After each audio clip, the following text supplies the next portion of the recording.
झराने बुढ़ापा, जब बुढ़ापा अच्छे आ जाता है, हाथ पैर काम नहीं करते हैं, आंखों से देखता नहीं है, कानों से सुनाई नहीं देता है, जब हमारी जो जिनलिंग की जो चर्या है, दिगंबर साधु की जो चर्या होती है, उस चर्या में अगर बाधा आने लग जाती है तो उस समय में आचार्य ने कहा है कि संलेखना धारण करनी। और चौथी बात कही कि असाध्य रोग हो जाए जिसका कोई उपचार नहीं है, अब यही है कि अंत में जाना है, उस समय पे भी संलेखना लेनी चाहिए। और अंत में कहा धर्म में उत्सर्ग करें, है ना। धर्म में किसी प्रकार की आंच आ जाए उसके लिए भी अपन को क्या करना चाहिए, संलेखना लेने का प्रवण करना है। तो इस प्रकार से ही पांचों बातें बताई उन्होंने समझ स्वामी जी ने संलेखना धर्म। सबसे बात पहली संलेखना, संलेखने का मतलब क्या होता है, जिसका रूप दूसरा है समाधिकरण भी कहते हैं। तो संलेखना और समाधिकरण का मतलब होता है कि इस नश्वर शरीर से मोह का त्याग करके और अपनी साधना में बढ़ा करके, और जब व्यक्ति लगता है कि अब हम जा रहे हैं, उस समय में सारा मोह त्याग करके मात्र पंच परमेश्वरी का स्मरण करते हुए इस नश्वर देह को छोड़ना, इसका नाम है संलेखना। अब इस संलेखना के लिए मरण कंटिका और एक भगवती आराधना, शिव कोटि महाराज ने भगवती आराधना लिखी है। शिव कोटि महाराज कौन थे मालूम नहीं? बनारस का नाम सुना है आपने? बनारस में करोड़पति थे शिव, कितने पति थे? करोड़पति थे शिव के, शिव के नहीं जो हिंदी के मंदिर होते। तो आप जानते समझो स्वामी जी जब उनको कौन सा रोग हो गया था, समझो स्वामी जी को कौन सा रोग हुआ था, भस्मक रोग। भस्मक रोग का मतलब जो खाए खाते खाते खाते ऐसा रोग हो गया था। तब उनके आचार्य ने उनको कहा था कि आप ऐसा कीजिए, ये रोग को मिटा करके वापिस दीक्षा ले, क्योंकि दीक्षा में इतना आहार नहीं ले सकते, कब तक भूखे रहेंगे। गुरु आज्ञा से उनको कहा कि अपना रोग जब शांत हो जाए तब आपको पुनः दीक्षा दी जाए।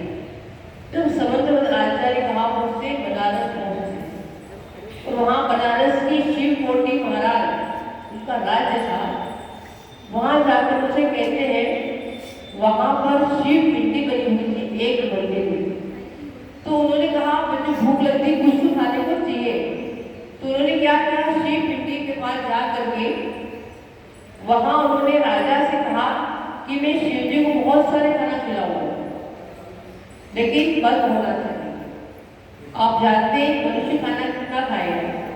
उन्होंने कहा थाल भर के लिए शिव जी को मैं खिलाऊंगा, लेकिन बंद होना चाहिए। राजा ने कहा ऐसा चमत्कार है, एक दिन देखो तो सही। तो उन्होंने क्या किया, भर थाल भोजन भेजा, मिठाइयाँ वगैरह सब, और उन्होंने बस शिव जी का मंदिर सब बंद किया। और शिव जी की भक्त थे ही वो सम्यक दृष्टि जीव थे। कौन समझ में आता है? उन्होंने कहा कि मुझे रोग हो जाना है, तो क्या शिव जी पे पाव लगा के खड़े हो जाने से वो सारा खाना खा लो, पैर रख कर, क्योंकि वो सम्यक दृष्टि जीव थे, नमस्कार नहीं करते थे, उनकी पिंडी बनी हुई थी। तो सारा खाते खाते खाते खाते खाते जब 10-15 दिन हो गए, धीरे धीरे क्या हुआ, रोग शमन होने लगा। जैसे ही रोग धीरे धीरे कम होने लगा तो भोजन रचने लगा। तो ऐसे करते करते ऐसा समय आया कि भोजन बिल्कुल कम हो गया। साल भर के आते हैं, भोजन होता नहीं। तो राजा को आश्चर्य हुआ कि इतने दिन तो सारा भोजन कराते शिव जी को, अब क्या हो गया है। तो लास्ट समय था राजा ने क्या किया, एक खिड़की खुलवा दी, उसमें देखना कि क्या करते हैं, इतनी भोजन खिला दिया, अब शिव जी क्यों नहीं खाते। तो एक व्यक्ति को लगा दिया वहां पे देखने के लिए। तो शंकराचार्य कोई से उन्होंने क्या किया, इतना भूख का भोजन, हाँ उन्होंने स्वयं कर लिया, बाकी भूल दिया। जब राजा से मालूम पड़ा कि वो खूब खाना खाते हैं, तब राजा क्रोधित हुआ और वहां पर कहा कि तुम इस प्रकार की मायाजाल क्यों कर रहे हो। तब समुद्र आचार्य ने कहा कि मुझे रोग लगा हुआ था, इस रोग को मिटाने के लिए मैं आया हूँ। राजा ने कहा तुम शिव जी को नमस्कार करो, अगर नमस्कार नहीं करते हो तो आपकी फांसी की सजा दी जाएगी। तब समुद्र आचार्य ने कहा देखो आप बेटे को नमस्कार करो, लेकिन मेरा नमस्कार ये पिंडी सहन कर पाएगी नहीं। आप जीत मत कीजिए। लेकिन राजा तो राजा होते, उन्होंने कहा आपको नमस्कार करना ही पड़ेगा।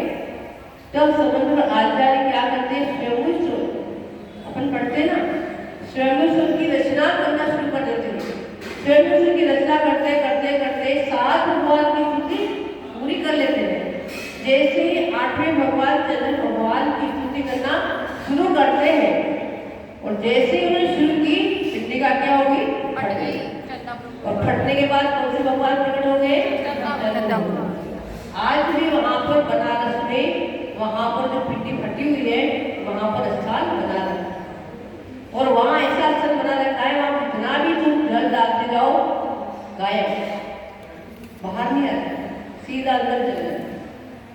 प्रतिमा चंदन प्रभु भगवान नहीं, प्रतिमा जो है वहां नहीं है, लेकिन वो शिव की फटी, मतलब फटी हुई है ना, वो दिखाते हैं। अभी भी फटी हुई है, पिंडी पूरी फटी हुई ऐसे दिखती है, तो पानी डालते हैं लोग, पानी किधर जाएगा मालूम नहीं होता। तो जब राजा कहा कि क्या हो गया, समुद्र आचार्य ने कहा कि अब आपको जैन धर्म पालन करना पड़ेगा। तब वो शिव कोटि महाराज ने कहा मैंने भी पढ़ लिया था, जीत जिसकी होगी उसका बात मिलेगी। तब उन्होंने कहा मैं जैन दर्शन को पालन करूंगा। जैन दर्शन इतनी शक्ति है, लेकिन उनके कितने करोड़ शिव जी के मंदिर थे, 1 करोड़ मंदिर थे। अब उन मंदिरों को बेचना, क्योंकि मैं राजा हूँ, मैं जैन पालन करूंगा, कोई भूलने वाला नहीं रहेगा। तो उन मंदिरों को बेचने के लिए जाते हैं, कोई लेने को तैयार नहीं, सारे लोग जैन धर्म को पालन करते। तब एक व्यक्ति था, उसने कहा राजन पैसा नहीं मिलेगा, खल के टुकड़े में ये सारे मंदिर आपको देने पड़ेंगे। खल का टुकड़ा समझ गए, घाटी में मिला जाता है तिल्ली, तिल्ली का मिलने के बाद जो खल निकलता है उसका टुकड़ा, एक टुकड़े में सारे मंदिर आपको बेचने पड़ेंगे। तब उन्होंने कहा कुछ भी हो जाए, लेकिन मैं खल के टुकड़े में बेच दूंगा, लेकिन जैन धर्म का पालन करूंगा। तो शिव कोटि महाराज उस खल के टुकड़े को लेकर के सारे मंदिरों को बेच दिए। उसके बाद जैन धर्म का पालन करते और दीक्षा ले ली उन्होंने। दीक्षा लेकर के जब आचार्य हुए, शिव कोटि, कोटि शिव कोटि, शिव कोटि नाम क्यों पड़ा, मंदिर बेचे। शिव कोटि आचार्य इतना पढ़ लिख के और उन्होंने भगवती आराधना की रचना की। उसमें सारे वर्णन किस प्रकार से किया जाता है, साधु समाधि कैसी ली जाती है, सारा प्रकरण उसमें। उस प्रकरण में समाधि के बारे में उन्होंने कहा 3 प्रकार से संलेखना ली जाती है। क्या, एक तो जघन्य, एक मध्यम और एक उत्कृष्ट। तो उत्कृष्ट रूप से जो समाधि ली जाती है वो 12 वर्ष की ली जाती है। जैसे ही समाधि भाव करते हैं साधु, तो 12 वर्ष की संलग्न लेते, 12 वर्ष जिस दिन लिया उसी दिन पूरा होने के बाद उनको उपवास ही करने पड़ेंगे और समाधि धारण करनी पड़ेगी। ये उनका नियम होता है, नियम 12 साल की संलग्न, जितनी उम्र है वो सही, लेकिन 12 साल बाद उनको नियम से ही समाधि भरण करना ही होगा। 12 साल के बाद, हाँ मतलब 12 साल आज लिया, तो आज के दिन एक कौन सा है? अश्विन शुक्ला अष्टमी। अष्टमी। तो 12 साल तक अष्टमी के साथ जो अष्टमी आएगी उसके बाद अगर संलग्न नहीं हुई है तो फिर उपवास ही करके संलग्न करनी पड़ेगी। क्या कितने दिन और करें? मध्यम कहा है अंतर्मुख से आगे 12 साल के भीतर जो संलग्न ली जाती है उसको कहते हैं मध्यम। और जगन्य संलग्न अंतर्मुख के पहले कि अंतर्मुख के पहले समाधि धारण करें। तो इस प्रकार से अलग अलग भाव बताए हैं। तो पहले जमाने में आयु देखी जाती थी, अब विज्ञान का मन पर ज्ञान होता था, साधुओं को मालूम पड़ता था कि इनकी अगर समाधि इतने वर्ष की है, ये इतने वर्ष जिएंगे तो उनको समाधि दी जाती थी। 12 साल का मतलब 10 साल बाकी हो, 11 साल बाकी हो, उतना दे करके 12 साल की संलग्न देते थे ताकि साधुओं को कुछ भी तकलीफ न हो। तो ये प्रकरण जब साधु का आता है, कई साधु वर्तमान में भी 12 साल की संलग्न ले लेते हैं कि हमें अब इतना ही जीना है, इतना ही आयु है। इनके जो गुरु होते हैं वो इसका अध्ययन न किया जाता है तो वो देखा जाता है कि अभी की संलग्न कौन तो हो सकती है। शरीर को देख के भी काम किया जाता है। तो इस बात को लेकर के माता जी का बार बार हमारे पास निवेदन आता था, वो बार बार हमसे कहते माता जी हमको 12 साल का संलग्न दे दे। पहले भी हमने एक ग्रुप निकाला था लेकिन उनको ठीक न लगा, माता जी ठीक नहीं होगी। फिर देखेंगे तो ये करीब 2 साल मतलब हम शाम नगर में थे तब से इनके भाव चल रहे हैं कि हमें 12 साल की समाधि दे दो। मैंने कहा माता जी अभी तो टाइम है क्या, क्योंकि 4 साल की बात है, 12 साल की समाधि देना है तो 12 साल के पहले पहले पूरा होता है तब दे सकते हैं। हमने इनका देखा, हाथ भी देखा, उनकी कुंडली भी देखी, सारा चीज का अनुभव किया हमने देख करके। पहले हमने बना किया अभी टाइम आपका है, नहीं दे सकते, लेकिन अब उन्होंने फिर इस पर प्रार्थना की कि आप सबको दे दो। तो उन्हें सारा निष्कर्ष निकाल करके उनकी 12 साल की समाधि देने का हमने निर्णय लिया। उनके भाव भी है, अब 12 साल पूरे हो ना हो कुछ नहीं कह सकती हूँ क्योंकि अभी ज्ञान तो नहीं हुई है, लेकिन बस ये है कि 12 साल से ज्यादा नहीं कर सकता है। भव्यवती माता जी का 12 साल की संलग्न भव्यवती माता जी जिसको कहते हैं 12 वर्ष, ऐसे तो नियम है अभी बाहर पर पड़ेंगे 12 साल, उनको धीरे धीरे सारी चीजों का त्याग कराया जाएगा, धीरे धीरे आरूढ़ होंगे इसमें। अब ये छपक राज कहलाते हैं, क्या कहलाते हैं? जो संलग्न धारण किया जाता है उनका संस्करण भी धारण किया जाता है।